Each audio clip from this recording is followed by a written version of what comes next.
Hey everyone, I'm on a mission to hit 1,000 subscribers, and I'd love your help to get there. If you're enjoying the content, do me a favor. Hit that subscribe button right now and join the family. What's happening in Cleveland right now isn't just another trade headline. It's the kind of story that tears a franchise apart from the inside.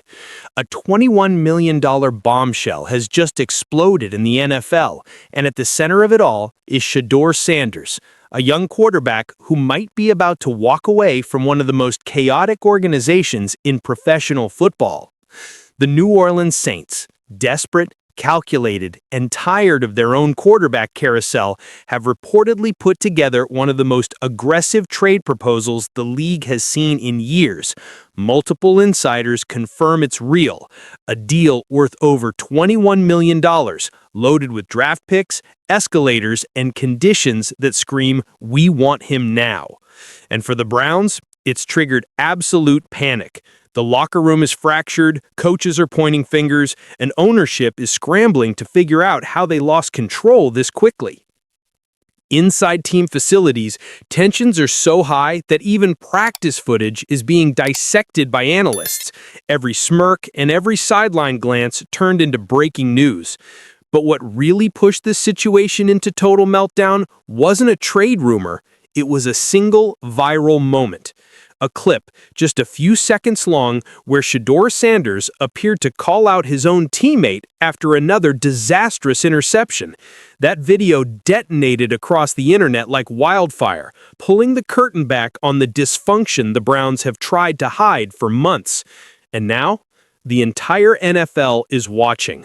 The Saints are circling, the Browns are imploding, and Shedeur Sanders, caught between loyalty and opportunity, might be one decision away from rewriting his entire career. Because this isn't just about one player leaving one team. This is about power, ego, and survival in a league that doesn't wait for anyone. It started quietly, almost too quietly. No leaks, no whispers, no half-baked speculation. Then, out of nowhere, came the headline that stopped NFL fans mid-scroll. The New Orleans Saints have made a $21 million offer for Shedeur Sanders.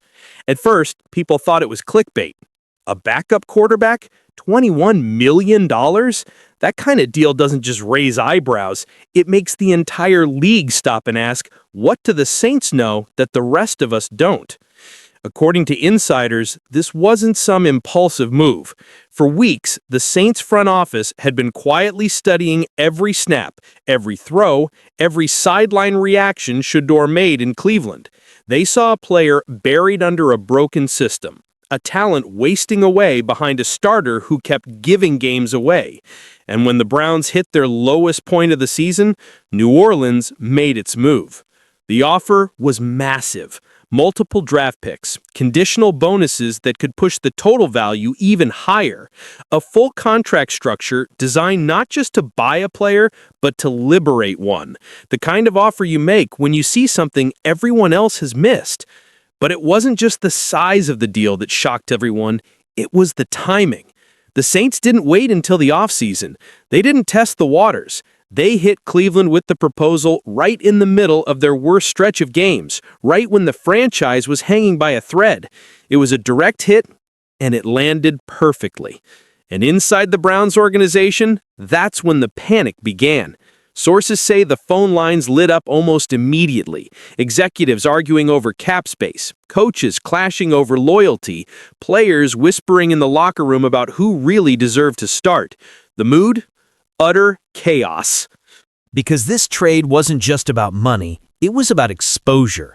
The Saints' offer made it crystal clear that the rest of the NFL saw what Cleveland refused to admit. Shedeur Sanders is the better quarterback, period. And as the news spread, it became more than just a negotiation. It became a mirror, forcing the Browns to confront the ugly truth they'd been avoiding all season. But the Saints didn't pull the trigger just for headlines. There was one moment, one viral, unforgettable moment that told them it was time to act. A clip that showed the world exactly what was happening behind the curtain in Cleveland. And that moment was about to blow up everything. It was supposed to be just another Sunday, Another tough loss, another forgettable game, and a season already spiraling out of control. But one camera angle, one short clip, and one raw reaction from Shedeur Sanders turned Cleveland's quiet frustration into a national firestorm. The moment came late in the third quarter. Dillon Gabriel had just thrown his third interception of the game, an ugly, floating pass that died halfway to the end zone. The stadium went silent except for the groans. On the sideline, cameras caught Shedeur standing near the benches, arms folded, helmet dangling from his hand.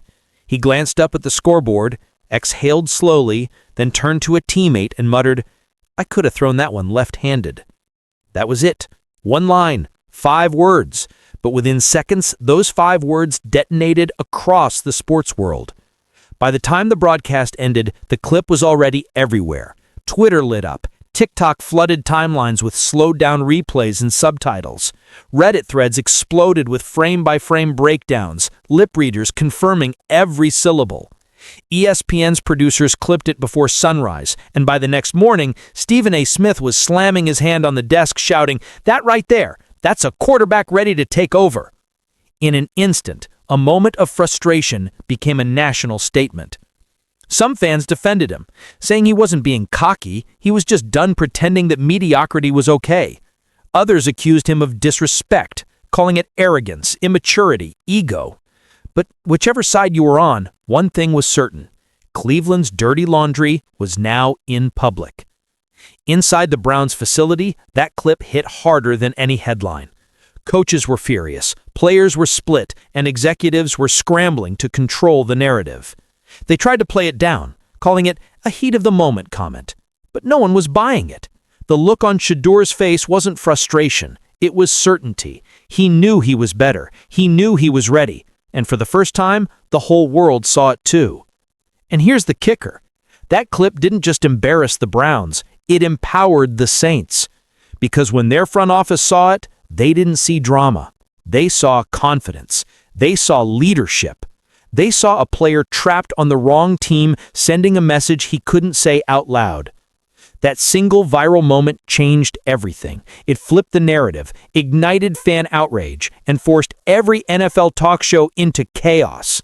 Cleveland had officially lost control of its own story. But what happened next took things from bad to catastrophic. Because while the media was feasting on that clip, something far bigger was erupting behind closed doors inside the Browns locker room. And this time, there was no camera to cut away. If the viral clip was the spark, what happened inside Cleveland afterward was the explosion. Within 24 hours, the Browns facility turned into a pressure cooker. Meetings ran late, coaches whispered behind closed doors, players stopped hiding their frustration. What had been quiet tension for weeks finally boiled over.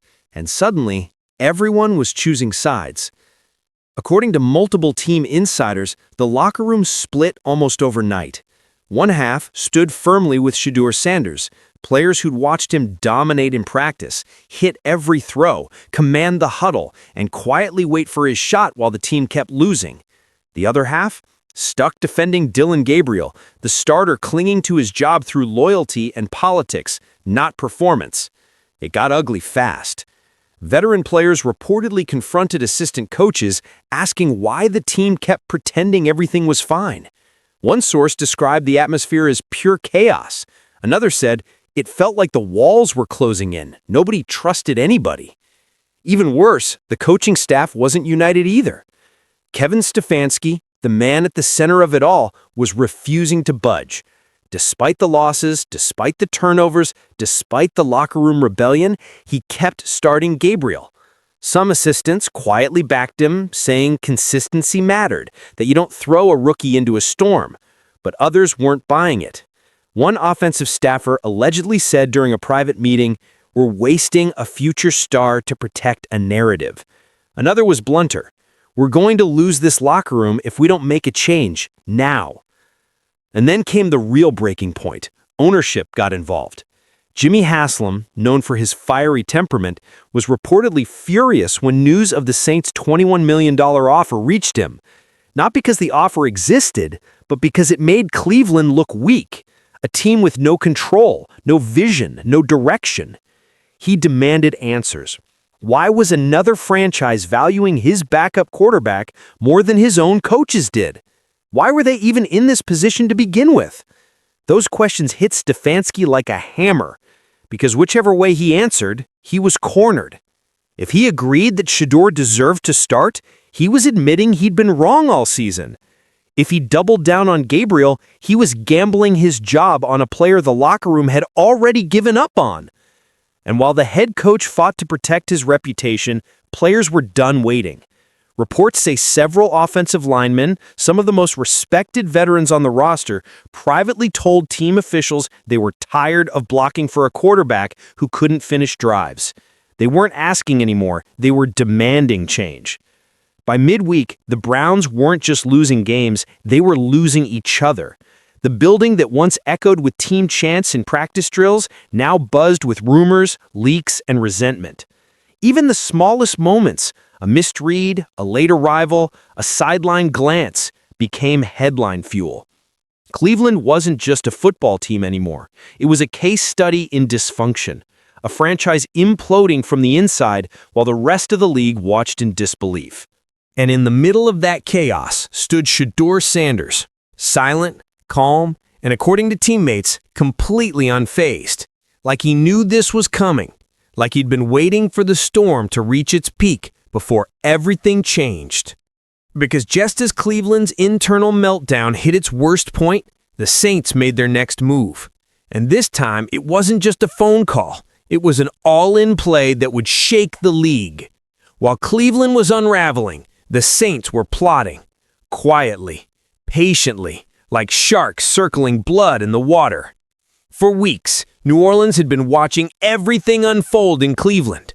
The mismanagement, the tension, the viral clip, the open frustration. And when the Browns hit their lowest point, when the locker room turned against itself and the head coach began losing control, the Saints made their move. Mickey Loomis, the Saints general manager, isn't known for rash decisions. He's a strategist, the kind of executive who waits for the perfect moment and then hits when the other side is too distracted to defend itself. And that's exactly what happened. Late Tuesday night, sources say Loomis picked up the phone and made the call that changed everything, a formal trade proposal for Shedeur Sanders. But this wasn't just another trade offer. This was a statement, a message to the rest of the league. We see the talent you're wasting, and we're not afraid to pay for it. The offer included a second-round pick, a fourth-round pick, and multiple performance-based conditions that could push the total value over $21 million. But beyond the numbers, what made it brilliant was the timing. Cleveland was fractured, emotional, and desperate to avoid more embarrassment. The Saints knew that, and they exploited it. The Saints front office understood something deeper. This wasn't just about acquiring a quarterback. It was about stealing potential. They'd been searching for a long-term answer ever since Drew Brees retired, cycling through short-term fixes, draft busts, and inconsistent veterans. They didn't want another placeholder. They wanted a face of the franchise, a player who could restore swagger to New Orleans. And in Shedeur Sanders, they saw exactly that. A quarterback with composure, accuracy, charisma, and, maybe most importantly, a point to prove. Their scouts had been following him quietly for months, watching college film, reviewing his practice footage from Cleveland, talking to insiders about his work ethic, leadership, and film study habits. And everything pointed in the same direction. This kid's the real deal. So while Cleveland drowned in its own dysfunction, New Orleans saw opportunity. They weren't trading out of desperation, they were trading with purpose. And they knew something else too. The public chaos surrounding Shedeur only made him cheaper. Every argument, every headline, every viral clip, it all pushed his trade value down. The Saints saw that as leverage. They were betting that Cleveland's pride would backfire, that the Browns, too stubborn to admit their mistake, would take the bait and let him go. In other words, this wasn't just a trade, it was a heist. Behind the scenes, Loomis's team was already preparing for what came next. Coaches began quietly sketching out offensive packages tailored to Shedeur's strengths. Quick reads, mid-range accuracy, RPOs, and timing routes, the same kind of plays that once made Breeze unstoppable. And according to insiders close to the Saints organization, even before the Browns responded, there was excitement brewing in New Orleans. Wide receivers were texting each other, film sessions were being adjusted to study Shedeur's game, and inside the locker room, whispers began. If this goes through, we might finally be back. But there was one wild card the Saints couldn't control, one man's whose voice could change the entire story. He wasn't a coach, he wasn't a GM. He was Shedeur's father, Deion Sanders. Because while the trade talk reached a boiling point, one thing was certain: Shedeur wouldn't make any move without his father's input. And if Deion thought Cleveland still had hope, or that New Orleans wasn't the right fit, this entire deal could collapse before it even began. And that's where the story took its most unpredictable turn. Just when the trade talks were reaching their peak, with reporters camped outside facilities, phones buzzing nonstop, and social media on fire, a familiar name started to echo across every conversation: Deion Sanders. Because for all the chaos around the league, one thing was clear: no decision involving Shedeur happens without his father knowing every detail. Deion isn't just an NFL Hall of Famer or a college coach anymore. He's a brand, a voice, a movement. But more importantly, he's a father who spent his entire life protecting his sons from bad systems and broken promises. And now, for the first time, his youngest son's NFL career was caught in a storm Deion couldn't directly control. Insiders say Deion's phone hasn't stopped ringing since the Saints' offer went public. Calls from league contacts, journalists asking for comments, even current and former players reaching out to see what he'd say. But, as usual, Prime stayed silent, at least publicly. Privately, though, sources close to the Sanders family say conversations were constant. He was talking to Shedeur daily, not as a coach, not as Coach Prime, but as a father trying to help his son make the biggest decision of his life: stay in Cleveland and fight for a shot that might never come, or walk into a new city, a new system, and a new identity with the Saints. People who know Deion describe him as fiercely loyal, but never naive. He understands the NFL better than almost anyone alive: the politics, the egos, the pressure. He's seen firsthand how franchises can destroy young quarterbacks long before their careers even start. And that's why this moment mattered so much. If Deion believed the Browns were beyond saving, then Shedeur's days in Cleveland were numbered. Reports claim that during one late-night call, Deion told a close friend something that later leaked to local media. "I taught my sons to respect loyalty, but I also taught them to recognize when loyalty ain't being returned." That one line set the internet on fire. Fans began speculating that Deion had already made up his mind, that he was quietly steering his son toward New Orleans. But as always, he kept his cards close. Behind the scenes, Saints executives reportedly reached out to Deion's circle, not for permission, but for perspective.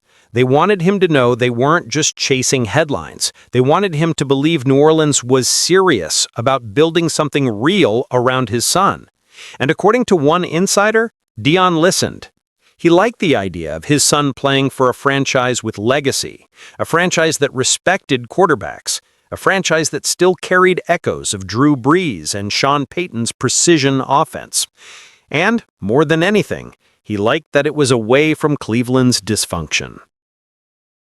But Deion also knows that the NFL is brutal. He's seen promising careers destroyed because of bad timing and worse coaching. So his guidance wasn't just emotional. It was calculated. He told Shedeur to think long-term, to look past the hype and the headlines, to decide not based on who wanted him most, but where he could grow the most. And that's the thing. While fans debated online and analysts screamed on TV about who should start, behind closed doors, it wasn't just an argument between two teams anymore. It was a family decision, one that balanced ambition with legacy. Because for Deion Sanders, this isn't just about football, it's about destiny. He's built his entire coaching philosophy around the idea that his sons should lead, not follow. And watching Shedeur rot on a bench in Cleveland wasn't leadership. It was stagnation. But if New Orleans could give him a clean slate, a real opportunity, that might be the stage where the next Sanders era begins. Still, the question lingered. Was the Saints' offer bold enough to make the Browns let go? And even if they did, could Shedeur handle the pressure of being the savior of a franchise the moment he walked in the door? Because while Deion was guiding from the outside, the storm inside Cleveland was only getting worse.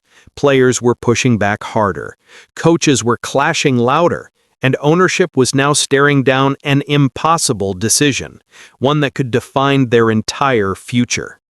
And that's where things took a turn nobody expected.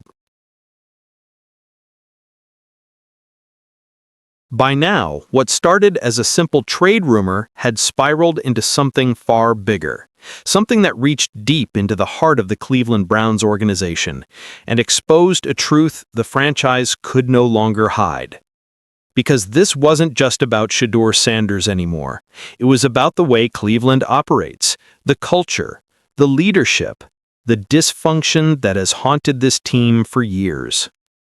You see, the Browns' problem isn't new. It's the same cycle that's repeated itself for decades. Bad decisions at the top, confusion in the middle, and wasted talent at the bottom. Every few years, a new savior arrives, a coach, a quarterback, a bold rebuild. And every time, the same cracks reappear. Politics over performance, loyalty over logic, fear over faith. And Shedeur Sanders became the latest casualty of that system.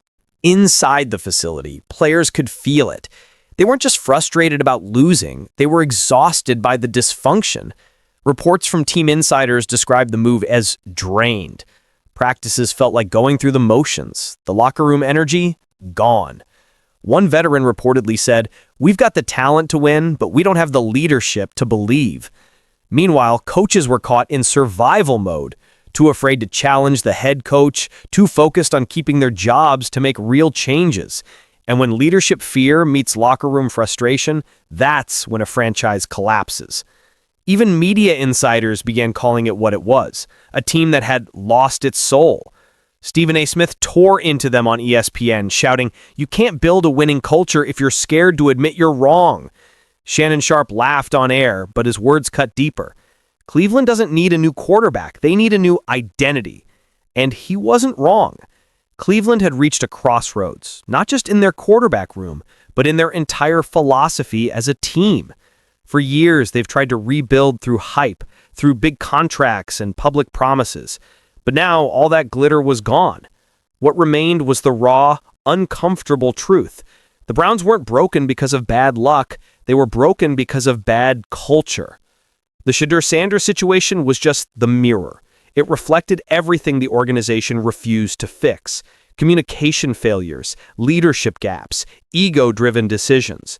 Even players outside of Cleveland began commenting on it, calling the whole thing embarrassing and unprofessional. And yet, in a strange way, this crisis was also an opportunity. Because buried under all that chaos, Cleveland had something most teams never get. A chance to change their entire story in real time. They could keep doing what they've always done, ignore the noise, protect the status quo, and hope the storm passes. Or they could face the music, admit their mistakes, make the hard calls, and finally turn the page. But here's the catch. Admitting mistakes in the NFL isn't easy. It means swallowing pride. It means risking your job to fix something you broke. And for a head coach like Kevin Stefanski, that's a nightmare. If he benches Dillon Gabriel now, he's admitting his evaluation was wrong all along. But if he doesn't, and Shedeur gets traded to New Orleans and succeeds there, his career in Cleveland is over anyway. That's the paradox. Every option hurts. Every move comes with consequences. And as the deadline loomed closer, the Browns front office found themselves trapped between two futures, one where they doubled down on failure and one where they faced the uncomfortable truth. This wasn't just about who would start under center. This was about what Cleveland stood for. Were they a team that rewarded politics and pride, or a team that was finally ready to build around talent, leadership, and accountability? Because in the end, it wasn't just the fans or the players or the media watching. The entire NFL was.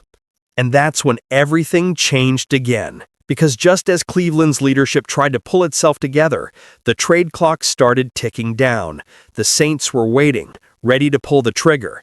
The Browns were running out of time, and the storm they'd created was now completely out of their control. The clock was no longer just ticking, it was pounding.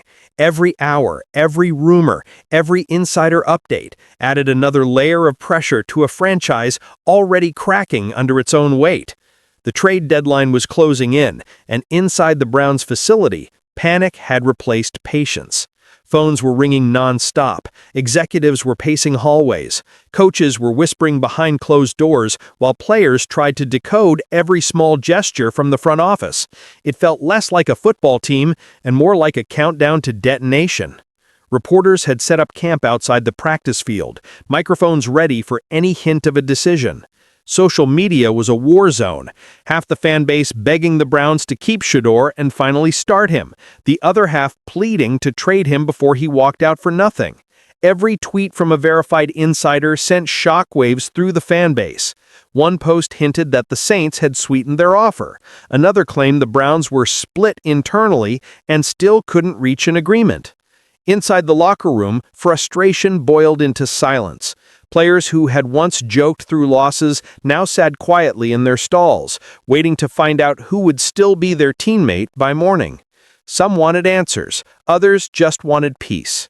Meanwhile, Kevin Stefanski stood at the center of it all, watching the narrative slip through his fingers. His credibility, his leadership, even his job, all of it now tied to a single decision he couldn't delay any longer. Should he finally hand the reins to Shedeur Sanders and admit what everyone already knew, or should he cling to the system he built, even as it collapsed around him? Either choice carried a price, and as the final day of the trade window approached, the pressure turned unbearable. News vans lined the streets, agents were making calls, and deep inside the Browns' headquarters, the team that had spent months avoiding the truth was now being forced to face it, one way or another. Because when the deadline hits, there's no more time for politics, pride, or promises. There's only one question left. Will Cleveland save its season, or watch its future walk out the door? Meanwhile, down in New Orleans, the Saints are waiting, calm, confident, prepared. They see what Cleveland can't. They see a young quarterback who's been tested, who's been doubted, who's learned how to survive chaos without losing his composure. They see someone ready to step into the spotlight. And if that trade goes through, if Shedeur Sanders walks into the Superdome as QB1, this might not just be a comeback, it could be redemption. But for Cleveland, there's no clean ending. If Shedeur stays and succeeds, Kevin Stefanski's legacy crumbles under the weight of his own hesitation. If he leaves and blossoms elsewhere, it becomes another chapter in the Browns' long, painful history of what could have been. Either way, this moment, this single decision, will haunt the franchise for years. Because this isn't just about football anymore. It's about accountability, about leadership, about knowing when to stop defending the past and start protecting the future. And as the NFL world watches, one thing is absolutely certain. No matter where Shedeur Sanders plays next, the next chapter of this story will be explosive. So now the question isn't whether the Browns can fix this, it's whether they'll even survive it. If you've made it this far, you already know what's at stake. You've seen the chaos, the headlines, the heartbreak, and you can feel that something big is coming. So before the next chapter drops, do one thing. Hit that like button, subscribe, and turn on notifications. Because when this trade finally goes down, it won't just change a team, it could change the entire NFL.